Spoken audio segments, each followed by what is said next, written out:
Muy buenos días, qué gusto verle una vez más. Estamos en ese tiempo extraordinario que hemos empezado ya desde algún tiempo atrás al estudiar el libro de Mateo. Y el día de hoy vamos a continuar en el extraordinario tiempo que hemos estado pasando en este Evangelio según Mateo, donde ya hemos llevado a cabo alrededor de entre 22 y 23 charlas de Mateo.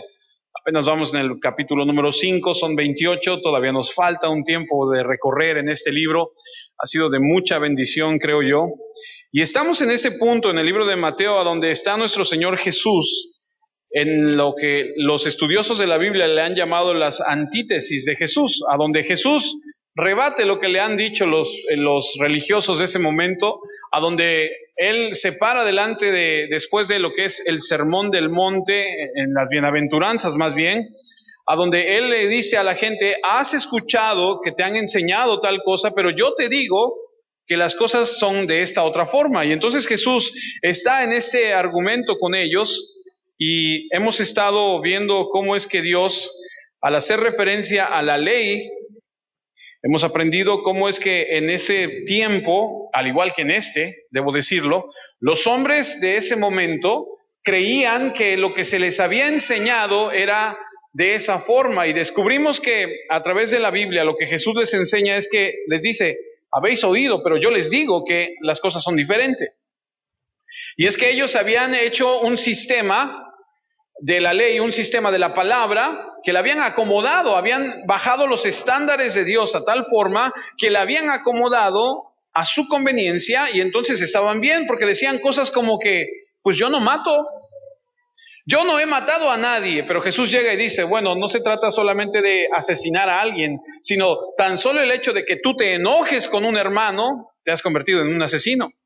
Y ellos decían: bueno, yo no he cometido adulterio. Y entonces llega Jesús y les dice: no se trata de que vayas y cometas el acto en sí, sino a todo aquel que en su corazón ha deseado, ha codiciado a una mujer, te digo que has adulterado con ella. Y entonces Jesús empieza otra vez a elevar los estándares de la palabra de Dios, que estos hombres, los religiosos de ese momento, han bajado y han acomodado a su conveniencia. Y entonces empieza a establecer una vez más la ley de Dios como debería de haber sido desde un principio. Hemos estudiado que en aquel entonces muy pocos sabían la ley original en que fue escrita la palabra, y que les pasó como le ha pasado y le pasó a mucha gente antes de que viniera la reforma. Y dijimos que, ¿se acuerdan que la ley, la enseñanza era en hebreo, y esta gente solamente hablaba arameo? Y lo que se les decía, ellos lo tomaban como un hecho y decían: pues así ha de ser. Como le pasó a muchos católicos cuando iban a la misa y escuchaban la misa en latín y no entendían nada más que decían: ya se acabó la misa, ok, pues a la paz con ustedes. Y se iban y decían: ¿qué? ¿Quién sabe qué dijo? Y así en ese momento le estaba pasando a esa gente. Y entonces Jesús viene y empieza a poner todo otra vez en el lugar que debe de estar. Y Jesús los confronta y les lleva a darse cuenta que lo que han hecho está mal, y que lo que están haciendo es inventar un sistema a donde ellos pueden autojustificarse al leer la palabra y decir cosas como: bueno, yo no he matado a nadie, entonces estoy bien. Y entonces Jesús va y les dice: no, no se trata de eso, es mucho más allá y es mucho más profundo, porque ellos habían establecido su propia justicia. Por eso es que vemos que la escritura ahí en el libro de Mateo, en el capítulo 5, a partir del versículo 21, y luego nos dice en el 21, 27, 31, 33, 38 y 43, cosas como: habéis oído que fue dicho, mas yo os digo. 6 veces los confronta. Habéis oído que se les fue dicho, pero yo les digo. 6 veces Jesús confronta la palabra que ellos predicaban, la palabra que ellos habían acomodado con lo que tiene que ser y como tiene que ser. ¿Y a poco no? A veces nos ha pasado así, y se los he dicho muchas veces. Yo le puedo decir muchas cosas. Yo le puedo dar, y permítame usar esa expresión, yo le puedo dorar la píldora, le puedo dar a tole con el dedo, se dice, ¿sí? ¿Verdad? Y usted puede decir: sí, así dice. Y por eso se los he dicho: un día de estos vamos a quitar la pantalla, nada más la vamos a usar para los cantos, y después usted tendrá que traer su Biblia. porque usted tendrá que ir conmigo, porque qué tal que no le digan, que no le cuenten, dicen, porque a lo mejor le mienten. Usted tiene que estar seguro que lo que estamos estudiando está en la Escritura. Así como Jesús en este momento vino y despojó del manto de su propia justicia y los pone de nuevo a donde pertenecen, digámoslo de otra forma, ellos creían que estaban diciendo la verdad, pero no eran más que un grupo de mentirosos, comodinos, y por eso los pone y los ubica en su lugar. Y es por eso que Mateo 5 nos da la idea central y nos dice lo que dice el capítulo 20 de Mateo 5, ¿lo tienes ahí? Mateo 5, 20. Este es el meollo del capítulo 5. Este es el punto central de toda la enseñanza de Mateo 5. Dice, porque les digo a ustedes, no entrarán en el reino de Dios a menos que practiquen la justicia mejor que los maestros de la ley y de los fariseos. A menos que ustedes hagan las cosas de manera correcta y mucho mejor que como lo hacen ellos, porque ellos, como lo hemos aprendido en otras pláticas, solamente decían, pero no hacían. ¿Conoce usted a alguien así? No voltee a ver a nadie. Es más, le hago otra pregunta. ¿Usted es así?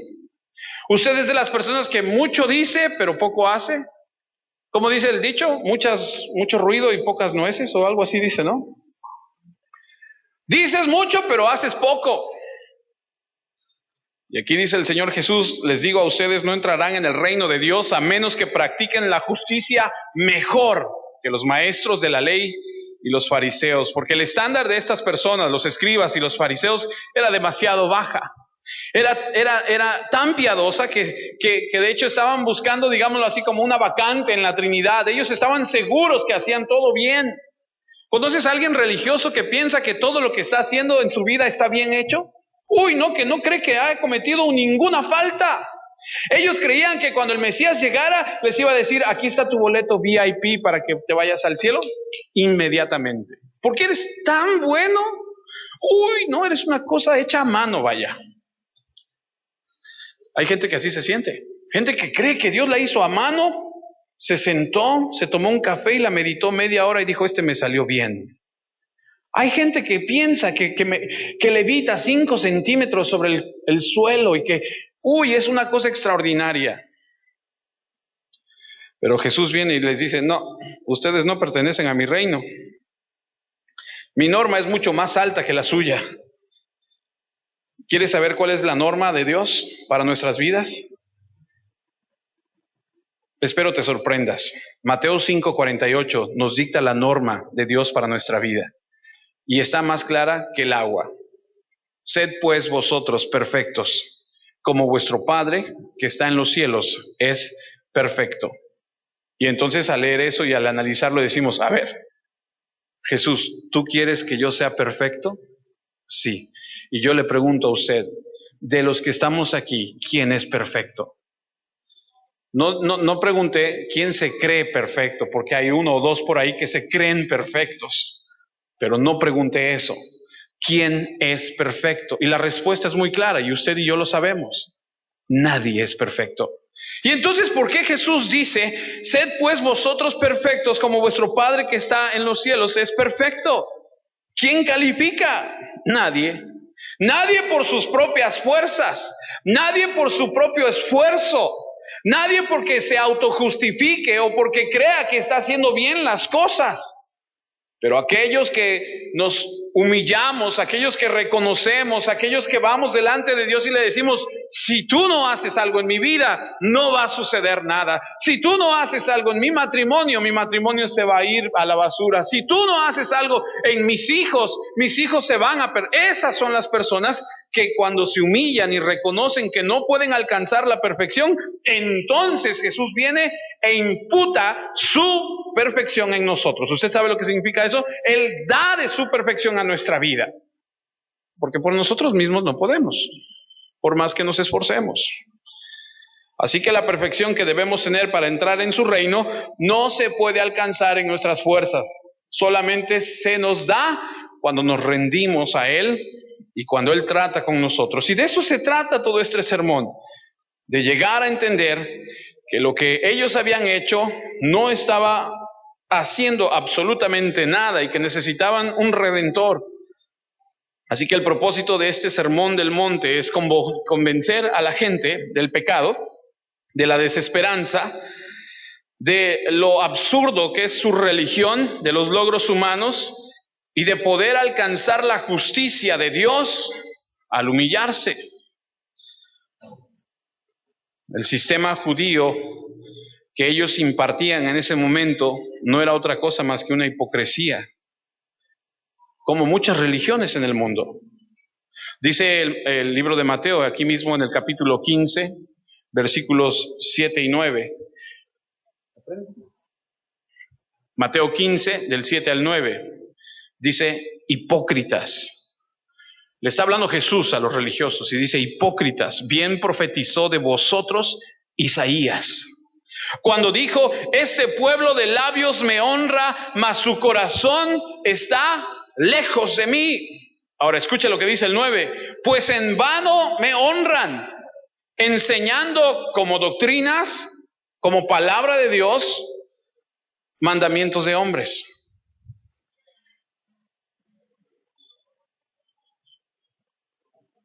Mas su corazón está lejos de mí. Dice, pues en vano me honran, enseñando como doctrinas, mandamientos de hombres. Eso define lo que habían hecho y así Él viene a destruir la petulante confianza de la justicia que ellos decían tener y los despoja de esa autojustificación, dejándolos vacíos, exponiéndolos, dejándolos en una condición en la que no se pueden esconder. Jesús les dice, eso que hacen, eso que dicen, no sirve de nada. Ustedes creen que están bien, pero están mal. Y yo me pregunto, ok, suena bien para esa gente, pero yo me pregunto, Señor, ¿esta palabra será para mi vida el día de hoy? ¿Será que mi cristianismo, la forma en la que yo estoy llevando mi relación con Dios el día de hoy, sea igual? ¿Será que yo nada más digo y no hago? ¿Será que nada más me paso juzgando y criticando a otros cuando yo no soy el que lo hago?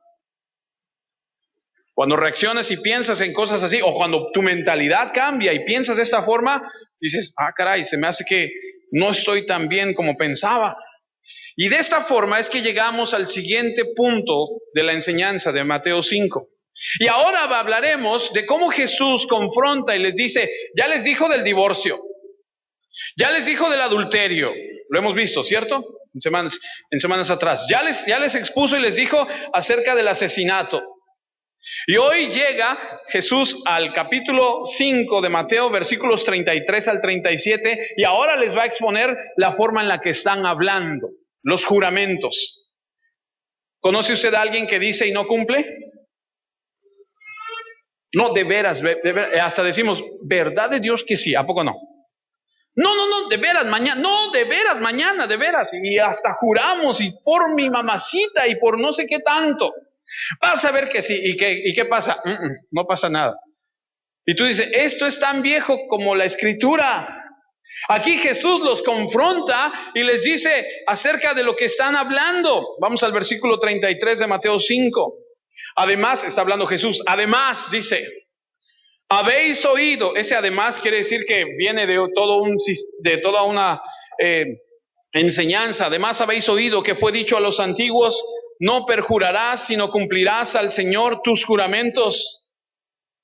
Pero yo os digo, no juréis en ninguna manera, ni por el cielo, porque es el trono de Dios, ni por la tierra, porque es el estrado de sus pies, ni por Jerusalén, porque es la ciudad del gran rey, ni por la cabeza jurarás, por tu cabeza jurarás, porque no puedes hacer blanco o negro un solo cabello. Claro que esto se escribió antes de Just for Men, porque ahora con Just for Men, bueno, pues tú puedes ponerte, ¿sabe lo que es eso, no?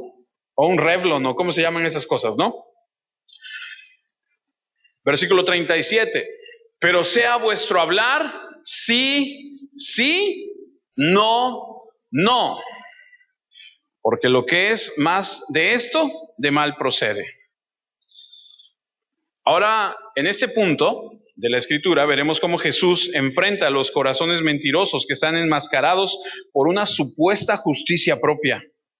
Cuando la Biblia habla acerca de la lengua o habla acerca de cómo hablamos, amados, cada vez que tú encuentres en la Biblia una porción donde habla donde se explica de la lengua o de la forma de hablar, detente y vuélvelo a leer y estúdialo. Y es tan importante porque debemos aprender todo lo que dice la Biblia acerca de nuestra forma de hablar. Por ejemplo, Santiago, en el libro de Santiago.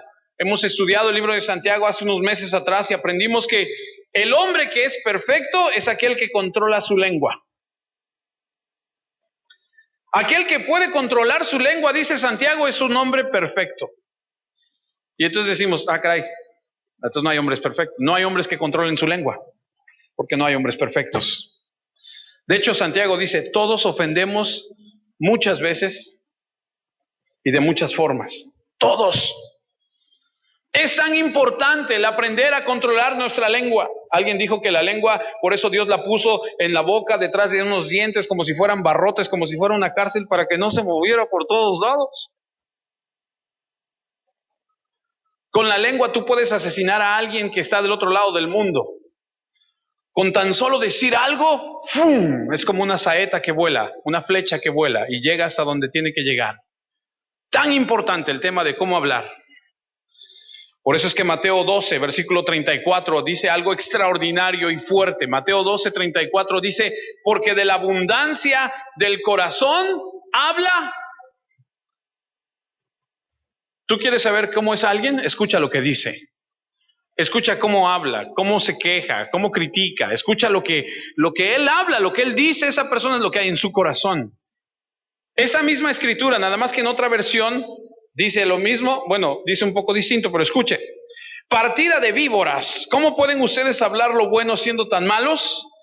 Lo que uno dice muestra lo que uno es en su corazón. Eso está fuerte. Lo que eres, lo que tú dices, muestra lo que hay en tu corazón. Por eso el tema es tan importante. Me da pena, pero se los tengo que decir. Me da pena hablar con algunos de ustedes que todavía hablan con tantas groserías.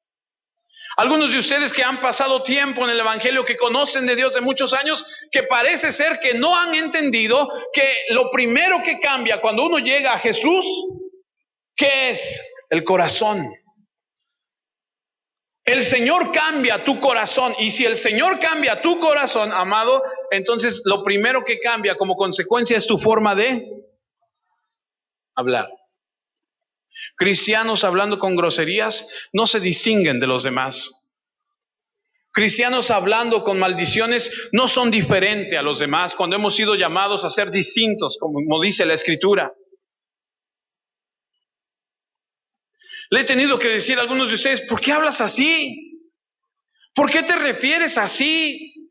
¿Dónde encuentras un apoyo bíblico para referirte así?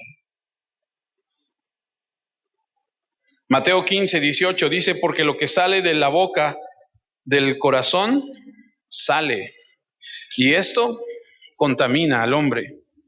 Y es que vamos a aprender en este momento cómo es que estas personas decían una cosa y hacían otra.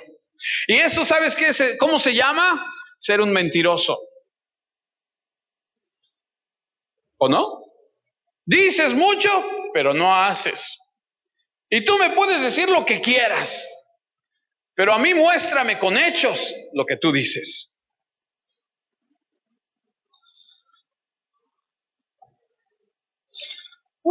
Está bueno, ¿a poco no?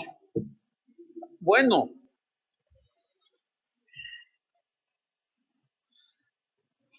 Usted necesita saber que lo que usted y yo decimos es vital, porque eso no es más que un termómetro del corazón. Tu lengua es un termómetro de tu corazón, lo que hay en tu corazón. Así que cada vez que la Biblia enseñe algo de la lengua, del hablar, usted escuche y póngalo en práctica. Porque todo el sistema de este mundo se basa en mentiras. Todo el sistema de este mundo se basa en un sistema caído. Por eso Jesús dice en Juan, allá en Juan 8, no está ahí creo, Juan 8, 44, solamente voy a hacer una referencia a él. Dice Jesús que el padre de mentira es el diablo. Y el diablo es el que controla este mundo. Y usted nada más tiene que ponerse a pensar y a darnos cuenta, por ejemplo, nuestros hijos. ¿Usted le enseña a mentir a sus hijos? ¿Verdad que no? Pero cuando nuestros hijos hacen algo y cometen alguna falta, hacen algo que está mal, tú vas y los confrontas y ¿qué hacen? Mienten para salir librados de ello. ¿Usted le enseñó a mentir? No. Entonces, ¿cómo le hacen? Lo que pasa es que ellos están y vienen de un sistema de mentira. Estoy seguro que nadie le enseña a sus hijos a mentir. Bueno, deliberadamente, pero cuando usted le dice, dile que no estoy, usted le está enseñando a mentir.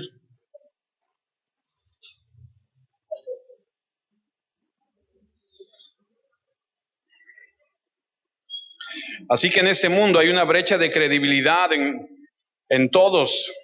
Y si a eso, si entendemos que en este mundo hay una brecha de credibilidad, y si entendemos que este mundo está caído y que todo lo que gira alrededor de este mundo no es otra cosa más que mentira, si a eso le agregamos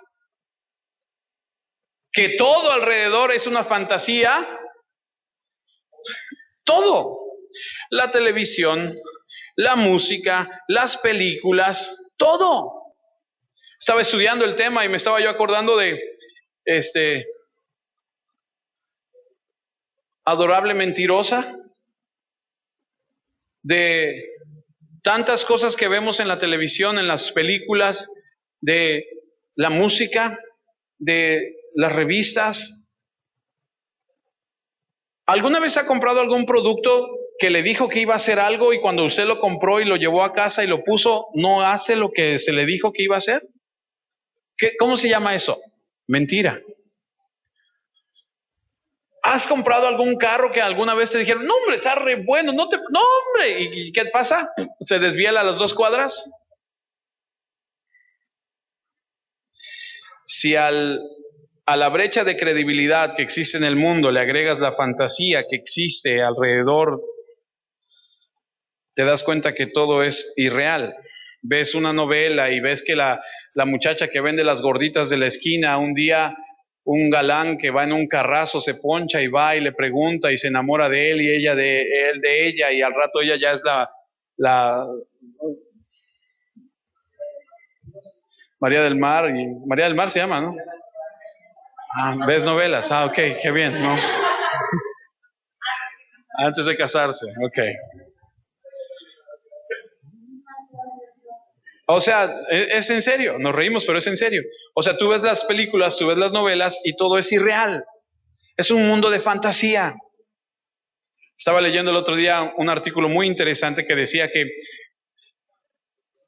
qué tanto daño se le ha hecho a las niñas, por ejemplo, cuando se les da una Barbie. Y decía el artículo muy interesante porque decía que a una niña, si tú le das una Barbie, lo que provocas en ella es que ella quiera ser como la Barbie. Y decía, si tú lo que quieres es que tus hijas crezcan siendo mamás tiernas y mamás preocupadas por sus hijos, no le des una Barbie, dale un nenuco, dale un bebé, para que ella se empiece a concentrar en darle de su mamila, cambiarle su pañal y despierte en ella esa maternidad que de por sí toda mujer tiene. Sin embargo, si tú le das una Barbie y tus hijas crecen con eso, ella va a tender a cuidar su figura, a salir con Ken. ¿Me entiendes? Ustedes saben de lo que hablo, ¿cierto? Y yo decía, es cierto. Y entonces en este mundo caído se nos ha dado una idea que es irreal, porque la verdad es escasa y todo el mundo es sospechoso.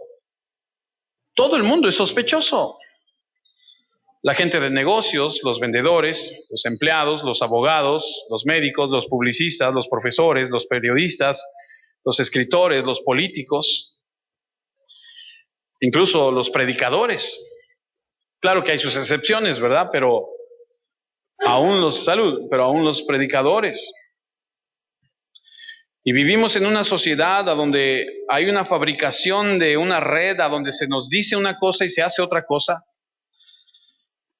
a donde maquillamos la verdad, nos engañamos, exageramos y tratamos de esquivar y de no mantener nuestras promesas y nos agasajamos con las ganancias mal habidas, traicionamos la confianza, ponemos excusas,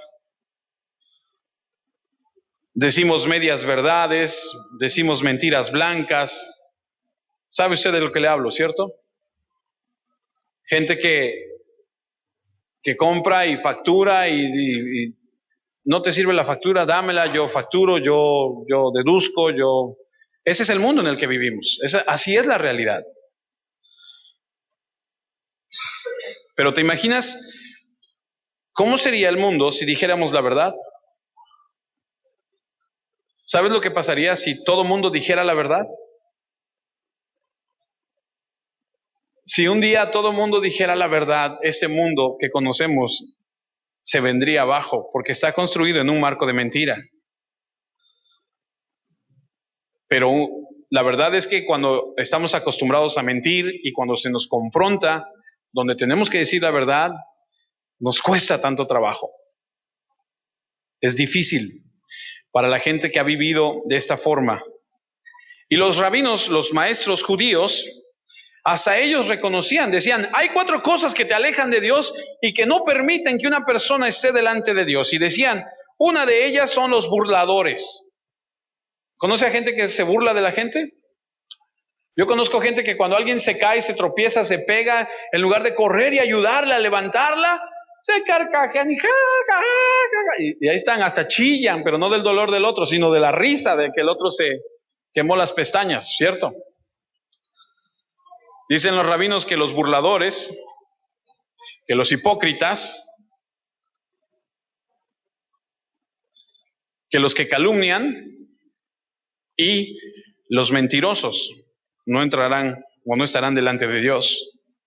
Pero ellos eran buenísimos para mentir, tenían un sistema que era creíble. Y en esta mañana vamos a aprender 3 cosas de este pasaje que hemos leído. Vamos a aprender los principios de la ley, la perversión de la tradición judía y la perspectiva de la enseñanza divina. Ahorita lo vamos a desglosar, así que para los que anotan, no se preocupe. Vamos a ver qué enseñó el Antiguo Testamento acerca de los juramentos, lo que el sistema judío había desarrollado y lo que Jesús afirma. Número 1, vamos a entrar al tema. Los principios de la ley mosaica, es decir, la ley de Moisés, la ley de Dios. Versículo 33 de Mateo 5. Además habéis oído que fue dicho a los antiguos, no perjurarás, sino cumplirás al Señor tus juramentos. Esta afirmación no está como tal en el Antiguo Testamento, pero es una especie de declaración compuesta en su tradición judía que se basaba en una realidad. En el Antiguo Testamento sí se juraba, en el Antiguo Testamento sí había este juramento.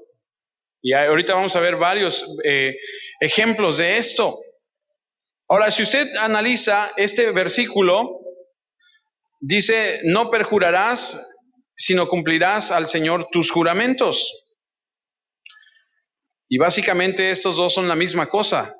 Lo que está diciendo es que es una declaración y es un llamar a Dios a ser testigo de la verdad que estás afirmando. Invocar a Dios y decirle, ven y atestigua que estoy diciendo, que lo que estoy diciendo es verdad. Y más allá de eso, lo que enseña es que en la antigüedad, cuando alguien decía, lo que te estoy diciendo es verdad, y llamo a Dios por testigo para que sepas que lo que digo es verdad, y no solo eso, sino también lo que digo es que si no estoy diciendo la verdad, que Dios me castigue. ¿Has escuchado la expresión esa, que me parta un rayo si no digo la verdad? Algo así. Entonces, cuando en la antigüedad alguien juraba, lo que estaban diciendo era, lo que digo es verdad, llamo a Dios para que entiendas que lo que digo es verdad y que Dios me castigue si no te digo la verdad. Usaban esto para afirmar que ellos decían la verdad. Por ejemplo, no sé aquí en México si hay algún abogado aquí entre nosotros que nos ayude, pero por lo menos en Estados Unidos, cuando tú vas a un juicio, te hacen poner tu mano sobre la Biblia y te dicen, juras decir la verdad, nada más que la verdad, y si no, que Dios te... En Estados Unidos así es. Aquí es así. Actualmente sí. Ah, sí, ya cambió el sistema, porque antes creo que no era así, ¿cierto? Ahora sí ya están haciendo eso, porque creo que ahora va a haber juicios orales, ¿no? Oye, platican. No, no es cierto, esa es otra cosa. Cuando te casas, Cuando vas al altar y cuando estás delante de todos y le pones el anillo y le dices los votos y delante de Dios y de todos estos testigos, yo te juro que lo ha hecho. Usted que está casado lo hizo. A lo mejor no se acuerda, pero usted, si está casado, usted lo hizo. Ante Dios y estos testigos prometo honrarte, amarte, etcétera. Invocando la veracidad de lo que está haciendo y trayendo a Dios al momento. Aquí en México es un poco distinto, porque aquí en México cuando alguien quiere asegurar que está diciendo la verdad, lo que hace es, te lo juro por, y hacemos la señal de la cruz o el pescadito, como dicen los cristianos, y decimos, te juro por Dios que sí. Esto era una parte esencial de la sociedad judía en el Antiguo Testamento, hacer juramentos, y la palabra de la que se desprende el juramento es un vocablo que hace referencia a unir algo, a fortalecerlo. Mira lo que dice Hebreos capítulo 6, versículos 16 al 18, porque invocaban a Dios para dar fe de la validez de su palabra. Dice Hebreos 6, los seres humanos usan el nombre de alguien más grande que ellos para darle seriedad a una promesa. Al hacerlo así, afirman que lo dicho es verdad y eso termina toda discusión entre ellos. De igual manera, Dios quería demostrar que su promesa era confiable y que la gente iba a recibir lo prometido. Dios dijo que algo sucedería y lo afirmó con una promesa. Versículo 18. Hay dos cosas imposibles: que Dios mienta y que no cumpla lo que promete. Esas dos cosas nos dan confianza a los que nos hemos refugiado en Él. Nos fortalecen para continuar en la esperanza que Dios nos da. Dios incluso prometió cosas que cumpliría. Por ejemplo, Abraham le dijo, voy a hacer un pacto contigo. Voy a hacer que de ti se desprenda toda una nación. ¿Sabes qué hizo Dios?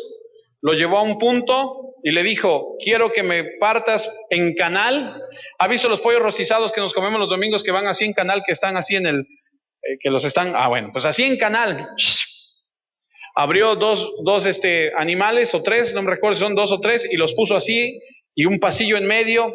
Y dice la Biblia que Dios, no teniendo nadie más grande por quien jurar, juró por sí mismo que lo que le decía en ese momento a Abraham, lo cumpliría. Y la enseñanza de abrir los animales en canal era, los antiguos decían, que nos hagan así si no cumplimos, que nos partan en canal si no cumplimos lo que acordamos en este día.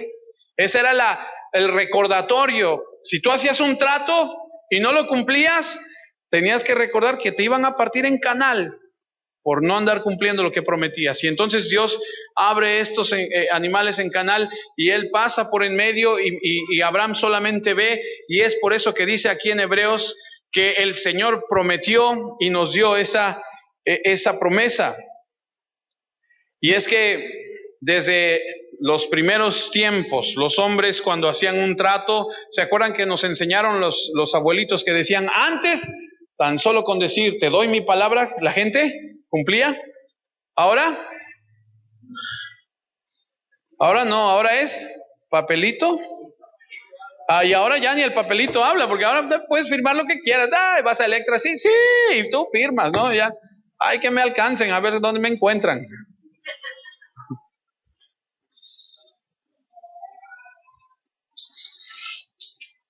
Pero en aquel entonces hacían un pacto, hacían un compromiso, se decía algo y se juraba por Dios y se cumplía. Pero poco a poco se fue disminuyendo, se fue bajando el estándar.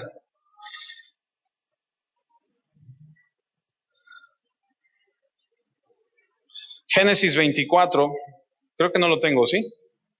24, 2 y 3.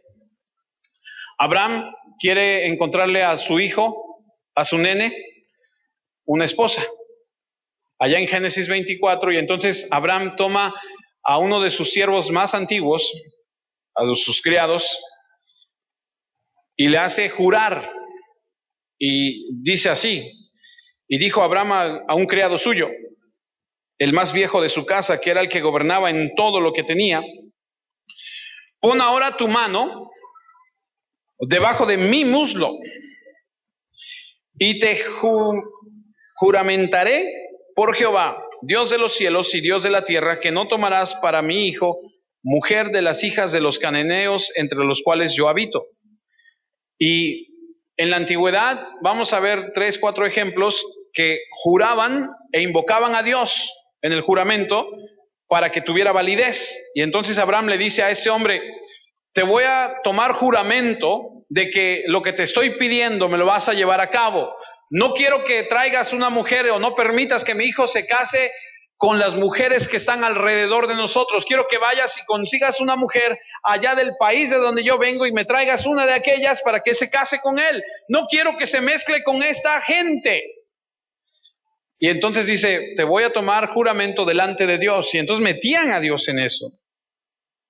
Más adelante el hijo, del que están hablando, también hace un juramento en Génesis 26, 28 al 29. ¿Lo tienes también? Ese ya no lo tienes, ¿verdad? Hay una parte donde este hombre Isaac, ahora es el hijo, ahora van a él y le dicen: oye, queremos hacer un pacto contigo, sabemos que Dios está contigo, haya ahora juramento entre nosotros. Ese es Génesis 26, 28 al 29. Y la gente que está alrededor de él va con él y hacen un pacto e invocan y dicen: tú eres el bendito de Jehová. Invocan al Señor para que esté en medio de ellos en ese pacto. Y así una y otra más vemos. Por ejemplo, en Génesis 31, 44, Jacob hace un pacto también con su suegro Labán.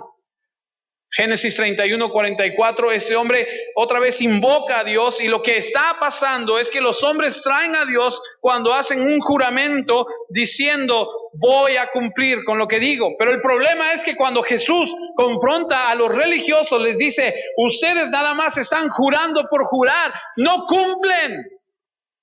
Son una bola de mentirosos, es lo que les está diciendo Jesús. Todo empezó bien, pero se fue diluyendo. Yo me pregunto si yo le he enseñado a mis hijos a decir la verdad. Yo me pregunto si mis hijos, cuando sean confrontados, tendrán el valor y el temor a Dios de decir la verdad, aunque les cueste lo que les cueste. Les platiqué el otro día, ¿no? Que saqué unas copias en la escuela y la secretaria me las entrega delante del director, y el director se le queda viendo y le pregunta algo, y después ella me dice: me preguntó que si me las había usted dado con anticipación, y le dije que sí. Le dije: no, dile la verdad. Dice: no, es que me dijo que no. Entonces yo fui con el director y le dije: ella me sacó las copias en el momento, yo tengo la culpa, y pues si ha de regañarme, pues aquí estoy.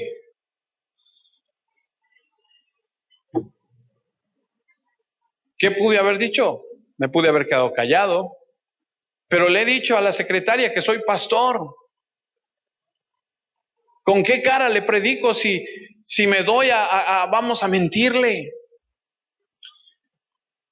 Nadie es perfecto, todos fallamos, todos cometemos pecado, pero hagamos un compromiso con Dios de que lo que decimos, lo hacemos. David también hizo un juramento, y todos los hombres, Abraham, Isaac, Jacob, David, pactaron y llevaron a cabo lo que habían dicho, cumplieron lo que habían declarado, porque trajeron a Dios por testigo. Y acuérdense que lo que implicaba hacer un juramento y traer a Dios por testigo era que Dios tome represalias contra mí si no cumplo lo que te estoy diciendo. Como cuando te casas. Como cuando le dices sí a la persona y le dices: Señor, aquí estoy delante de ti, delante de estos testigos, que hasta que la muerte nos separe. El problema es que a muchos se nos olvida. Y pasa el tiempo y pasan las cosas y ay, no, es que ya no nos entendemos. Hablamos de esto la semana pasada cuando hablamos acerca del divorcio. Muy fuerte. Pero el convocar a Dios y decir, Señor, prometo. En la antigüedad era, si no cumplo, méteme en cintura. Y yo te voy a decir una cosa, si tú eres hijo de Dios y prometes algo y no cumples, Dios te va a meter en cintura. Y te voy a decir otra, no te va a gustar. Pero ese meterte en cintura es para vida, no para muerte.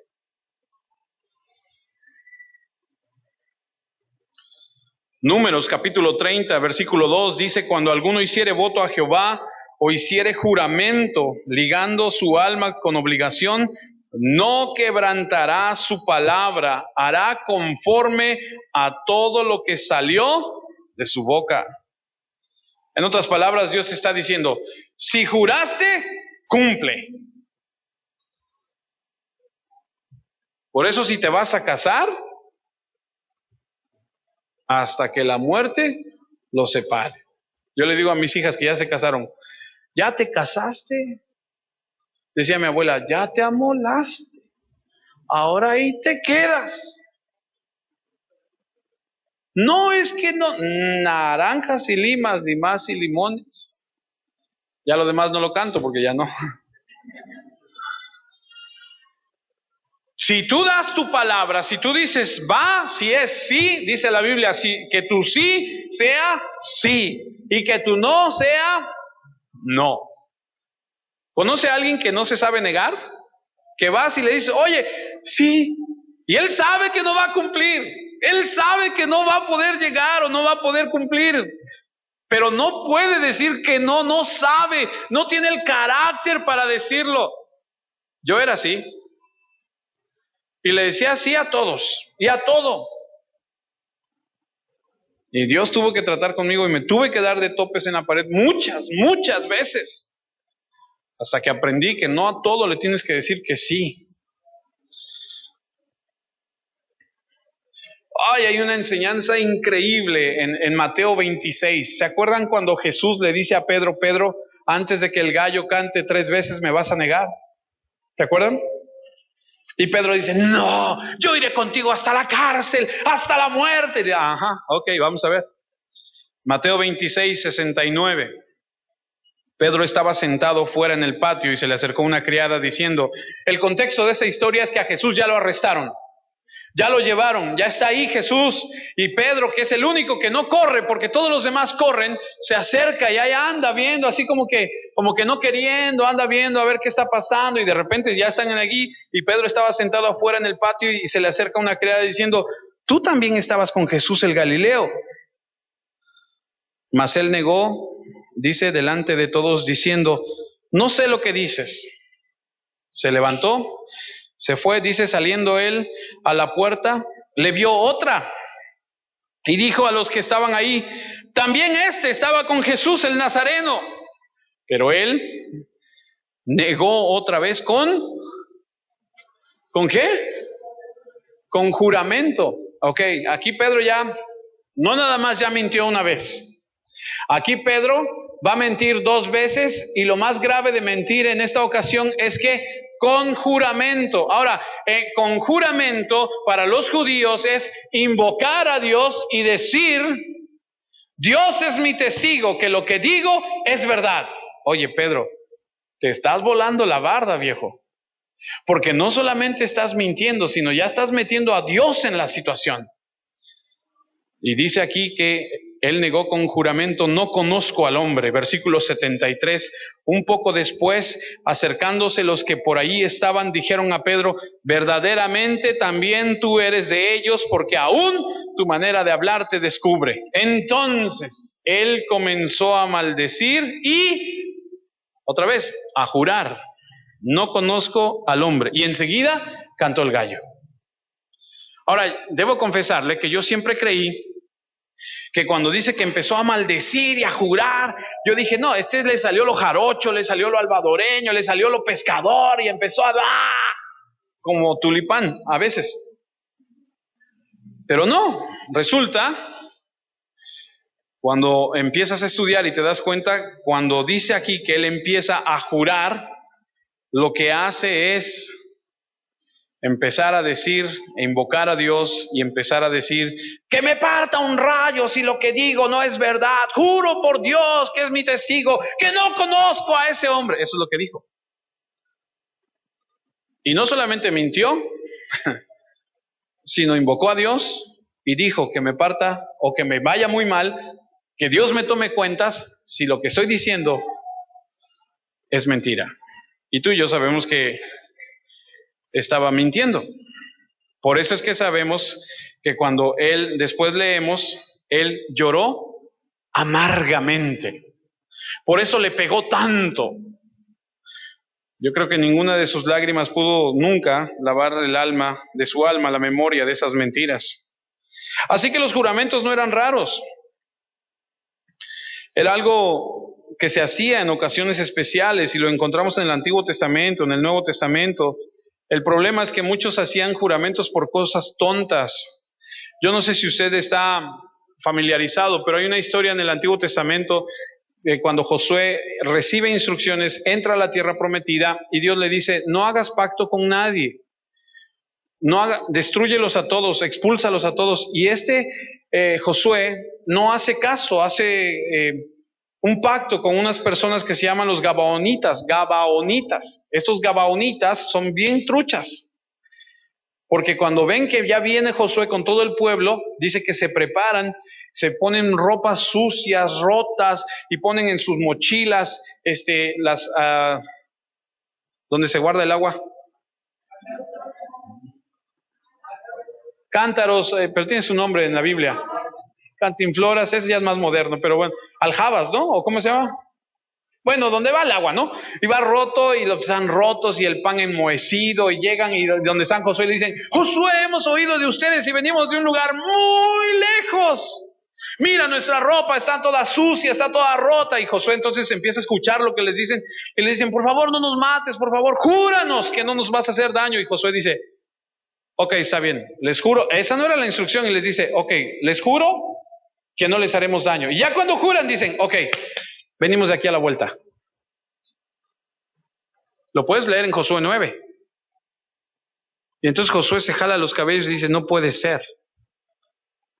Y entonces dice, porque me mintieron, dice, no los vamos a matar, pero ustedes y sus hijos y los hijos de sus hijos van a sacar agua y van a cortar leña para nosotros por el resto de sus generaciones.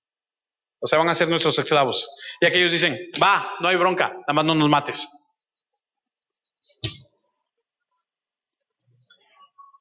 Juramentos por cosas tontas. Va Jefté a la guerra y le dice allá en Jueces 11, le dice a Dios, si tú me das la victoria sobre el pueblo que voy a ir a pelear, cuando yo regrese a mi casa, el primero que salga de mi casa a recibirme, ese lo voy a sacrificar en holocausto a ti. Yo creo que pensó que iba a salir el perro o la vaca, yo no sé qué pensó. ¿Sabes quién salió? Su hija.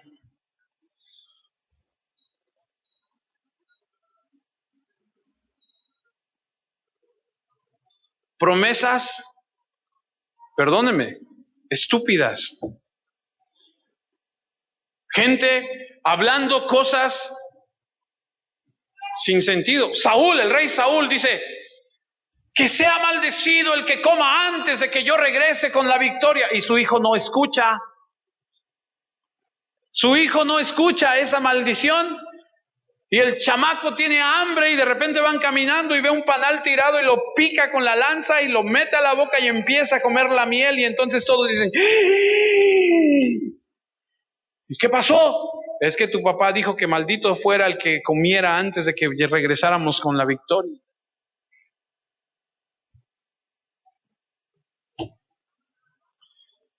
Por eso la enseñanza es, lo que digas, hazlo, pero por favor, ten cuidado con lo que dices.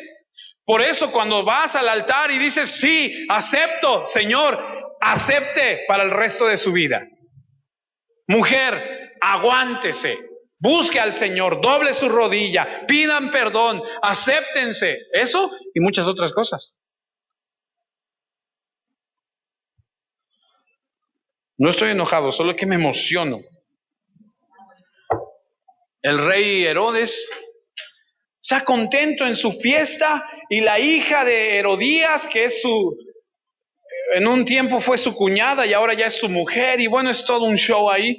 Empieza a bailar la mujer, la jovencita empieza a bailar, y aquel está feliz y le dice: pídeme lo que quieras, y lo que quieras te daré la mitad de mi reino si quieres.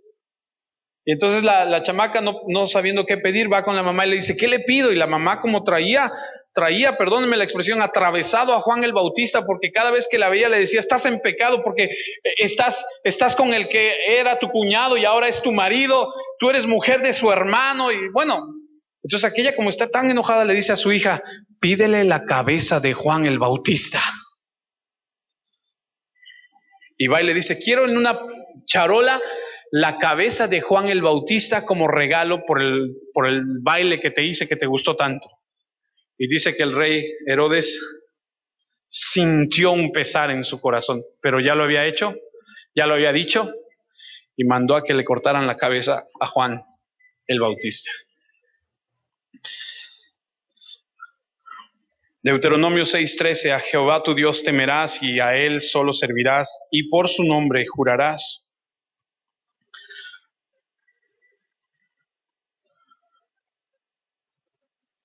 De hecho, hay una parte en Levítico 5 que dice que si tú prometes algo y no cumples, tienes que ir a pagar una ofrenda y decir: Señor, perdóname porque lo que te prometí no lo he cumplido.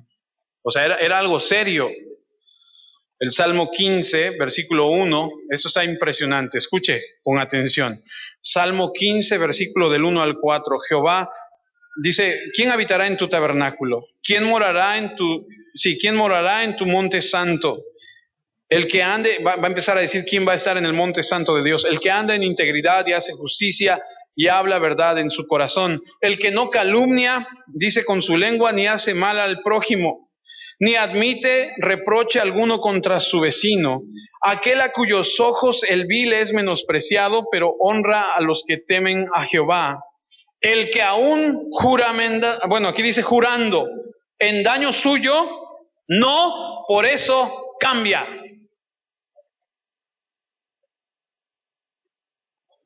Porque algunos juramos y decimos: no, sí, te lo juro. Ya cuando las cosas no van a salir como tú dices: no, es que ¿sabes qué? No, mira, no, espérame, no, es que me agarraste en curva, o sea, yo no sabía. No, señor, no, usted dijo, ahora cumple. Pero honra a los que temen a Jehová, el que aún jurando en daño suyo, no por eso cambia. En segundo lugar, dijimos que iban a ser 3. Segundo lugar, vemos la perversión de la tradición rabínica. Ya vimos lo que enseña el Antiguo Testamento acerca del juramento, ahora vamos a ver lo que enseña lo que habían pervertido la tradición rabínica. El versículo 33 de Mateo 5 dice: además habéis oído que fue dicho a los antiguos: no perjurarás, sino cumplirás al Señor tus juramentos. Esto suena muy bonito, pero lo que ellos estaban haciendo era una ilusión. Porque hay dos cosas envueltas en esta situación, porque les faltaba un ingrediente y hacían mucho énfasis en otro. Y lo que estaba sucediendo, amados, es que el ingrediente que faltaba era: no perjurarás, sino que cumplirás al Señor tus juramentos. Lo que no enseñaban es que ellos podían jurar, sí, pero sus juramentos tenían que ser adecuados. No que se la pasaban jurando por todo. Por todo juraban, y el juramento en el Antiguo Testamento solamente se hacía en momentos muy, muy específicos, y estos se la pasaban jurando por todo.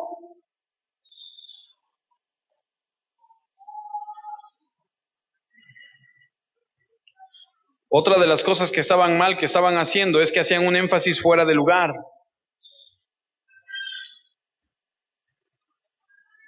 Por ejemplo, Levítico 19:12: y no juraréis falsamente por mi nombre, profanando así el nombre de tu Dios, yo Jehová. Y lo que enseña es: no jurarás. Ese es el énfasis de. Pero ellos lo leían de una manera diferente y decían: no jurarás por el nombre del Señor. Y entonces hacían un énfasis en que, bueno, puedo jurar siempre y cuando no sea en el nombre del Señor. O sea, si no implico el nombre del Señor, yo te puedo jurar y te puedo fallar y no pasa nada. Yo te puedo prometer, mientras no te prometa en el nombre del Señor, yo te puedo prometer lo que sea y fallarte y no pasa nada. Números 32 dice lo mismo: cuando alguien hiciere voto a Jehová o hiciere juramento, ligando su alma con obligación, no quebrantará su palabra, hará conforme a todo lo que salió de su boca. Y entonces ellos decían, bueno, yo puedo hacer voto, pero mientras no implique el nombre de Jehová, y entonces ¿qué están haciendo? Ya lo están acomodando a su conveniencia, ya lo están acomodando a como ellos quieren. Y entonces se amarraban el dedo antes de la cortada y decían, bueno, yo hago voto contigo, pero como no involucraban al nombre de Jehová, pensaban, pues lo puedo romper en el momento que yo quiera. Por eso el versículo 34 de Mateo 5 dice, pero yo os digo, no juraréis en ninguna manera, ni por el cielo, porque es el trono de Dios, ni por la tierra, porque es el estrado de sus pies, ni por Jerusalén, porque es la ciudad del gran rey, ni por tu cabeza jurarás, porque no puedes hacer blanco o negro un solo cabello. Pero sea vuestro hablar sí, sí, no, no, porque lo que es más que esto, de mal procede. En otras palabras, no puedes jurar por nada porque nada te pertenece y en todos lados está Dios. Porque no podemos pretender decir la verdad en la iglesia y mentir en nuestro negocio. No podemos separar las categorías. Dios está en todo y en todos. Esto se había vuelto tan complejo que Jesús tuvo que tratar con ellos más tarde, cuando en Mateo 23:16 les dice, ay de vosotros, guías de ciegos, que decís, si alguno jura por el templo no es nada, pero si alguno jura por el oro del templo es deudor. Insensatos y ciegos, porque ¿cuál es mayor, el oro o el templo que santifica el oro? También decís, si alguno jura por el altar no es nada, pero si jura por la ofrenda que está sobre él, es deudor. Y otra vez, necios y ciegos, porque ¿cuál es mayor, la ofrenda o el altar que santifica la ofrenda? Pues el que jura por el altar, jura por él y por todo lo que está sobre él, y el que jura por el templo, jura por él y por el que lo habita, y el que jura por el cielo, jura por el trono de Dios y por aquel que está sentado en él. Era un tema confuso. Juraban por todo y Jesús les dice, no, no es así. Solamente es en ocasiones especiales y tienen que saber que si no lo cumplen son unos mentirosos.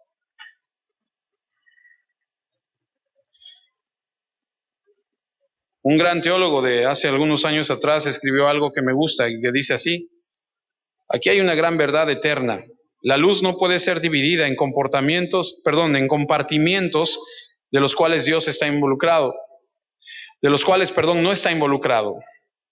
Otra vez, aquí hay una gran verdad. La luz no puede ser dividida en compartimientos en los cuales Dios no está involucrado. No puede haber un tipo de lenguaje en la iglesia y otro tipo de lenguaje en el hogar. No puede haber un tipo de norma de conducta en la iglesia y otro en el mundo de los negocios. El hecho es que Dios no necesita que se le invite a determinados departamentos de tu vida y mantenerlo fuera de otros. Él está en todas partes a lo largo de tu vida, en todas las actividades, y Él no solo escucha las palabras que se hablen en su nombre, Él escucha todas las palabras. No puede ser cualquier cosa el que tú evadas trayendo a Dios en las conversaciones. Así que debes considerar las promesas como sagradas y recordar que todas las promesas que se hacen en presencia de Dios. La verdad no conoce grados ni calificaciones, solamente es blanco o negro, se los he dicho, con Dios no hay tintes grises, con Dios es sí o no, estás conmigo o estás en mi contra.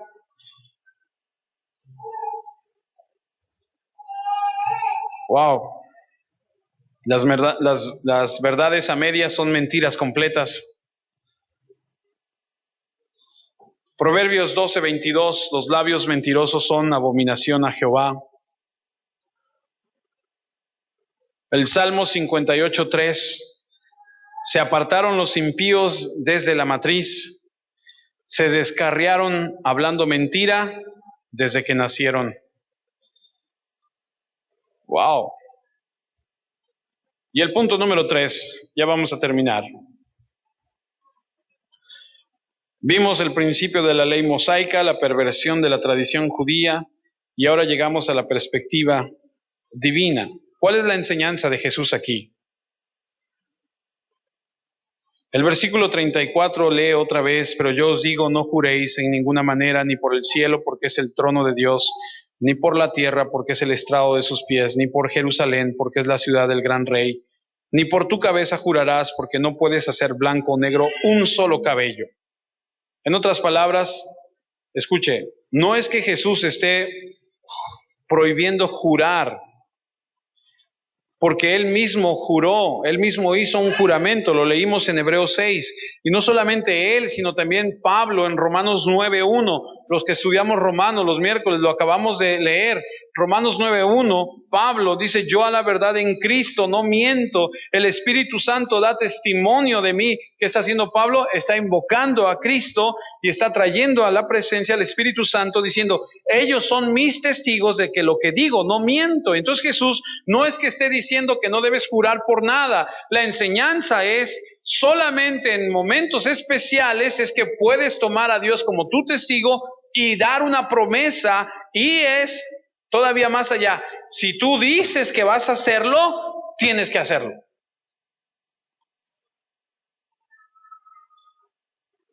¿Recuerdas Mateo 5:17 que dice: yo no vine a destruir la ley? ¿Se acuerdan que lo leímos hace unas semanas atrás, sino a cumplirla? El versículo 19 dice: de manera que cualquiera que quebrante uno de estos mandamientos muy pequeños, y así enseña a los hombres, muy pequeños será llamado en el reino de los cielos, mas cualquiera que los haga y los enseñe, ese será llamado grande en el reino de los cielos. Así que Él no está eliminando del todo el juramento, Él está diciendo: no jures como lo están haciendo con evasivas, tratando de cubrir mentiras. Termino con el versículo 37 que dice: sea tu forma de hablar sí, sí, y no, no. Si se trata de algo más que esto, simplemente demuestra la maldad de tu corazón. Amados, aprendamos que Dios quiere que seamos personas veraces. No hacer trampa, no poner excusas. Lo que digas, cúmplelo. Que en nuestras conversaciones diarias digamos la verdad y que lo vivamos. En nuestro matrimonio, en nuestro cristianismo y con nuestros hijos. Esa es la enseñanza del día de hoy. Tu sí, sí, tu no, no. Si Dios permite, la próxima semana aprenderemos otra sección acerca, el amor hacia los enemigos. No deje de venir, porque algunos dicen: no, mejor no voy para no tener que amar a mis enemigos. No huya. Venga. Incline su rostro. Vamos a orar.